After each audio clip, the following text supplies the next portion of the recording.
Hello, doctor. Okay, doctor, can you say something about yourself, like your name and what country do you practice dentistry?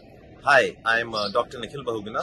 I'm a practicing restorative dentist and an endodontist. I come from India and I have my specialty practice totally focused on endodontics and minimally invasive restorative dentistry in the north part of the country, which is Delhi. Dr. Nikhil, how long have you been practicing dentistry? I have been practicing dentistry since 2004, Okay. since I graduated and post-graduated. And it's been practically a lot of clinical experience in the last 18 years that I have shared and learned working on my patients. Okay. And then when did you get introduced with Edelweiss? I got introduced to the Edelweiss concept in 2016 Okay. by Dr. Stefan Lampel himself, and he'd come to India for a workshop.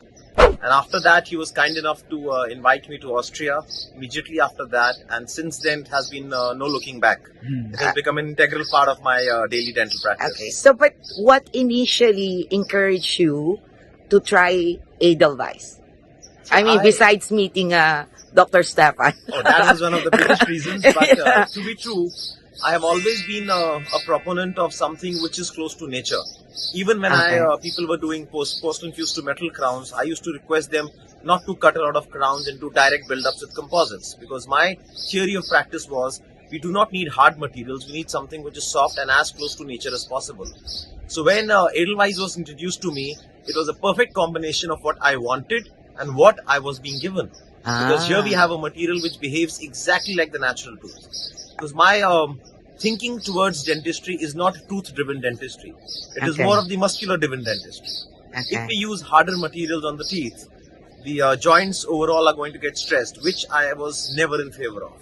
I rather have something which wears with time than something which is non-breakable. And that's exactly what the Edelweiss concept does for us. So, Dr. Nikhil, before Edelweiss, what indirect restoration do you use before?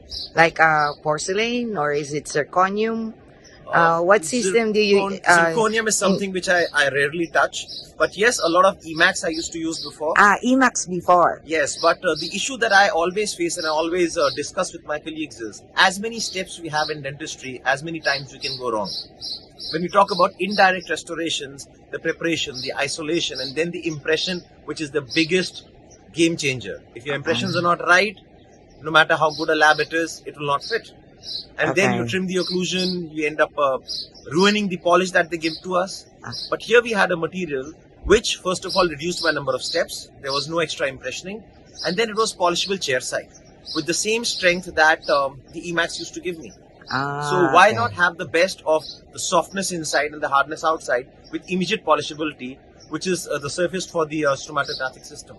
So that basically is the difference between Edelweiss and other systems that you've tried? See, Edelweiss is something which gives me first of all, the flexibility to work.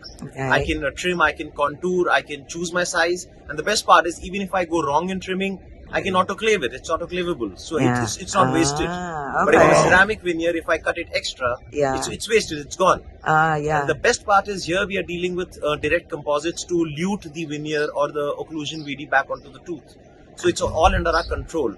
So the problems with the amine degradation of the resin cements or the handling properties, the flow is not there. We have a control set that we have with these materials. Okay, so when you first tried Edelweiss, coming from a different system like Emax, what was the biggest challenge for you when you are shifting from one system to another? And how did you overcome that, learning curve, as we call it? See, my biggest challenge to start with, to be very honest, was handling. Because when you have to do trimming chairside, sometimes initially it slipped out of my hand a few times. So that is what I learned later, that how softly you need to hold it. And you need to be very soft while trimming it. I prefer using a lot of discs rather than diamond points. Because then it gives me a lot of control. And once I was through with let's say 5 or 6 of those trimmings, now it comes very easily to me. The other challenge which was to remove the excess material, because initially I used to use a lot of composite inside. But my cases taught me, don't use too much of material. Just layer it very thin inside with the minimum most resin.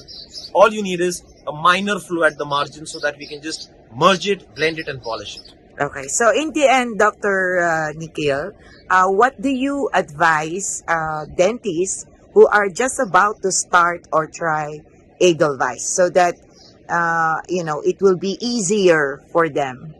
My advice would be, first, do not try with big cases, try with single teeth, and if possible, just for the first 2-3 times, make the impression of the case that you're trying to work and do your trimming outside the mouth, so that when you're working on a patient, it's very easy for you to now just fit it, bond it, and complete it. Because once you get the hang of how to trim it and how to adapt it onto the tooth, then the work is fairly simple. So even for a beginner, if I have to compare between a direct composite layering or an Emax veneer, even compared to them, this is a much easier technique that you can start with. Okay, thank you so much, Dr. Nikhil. Okay, bye.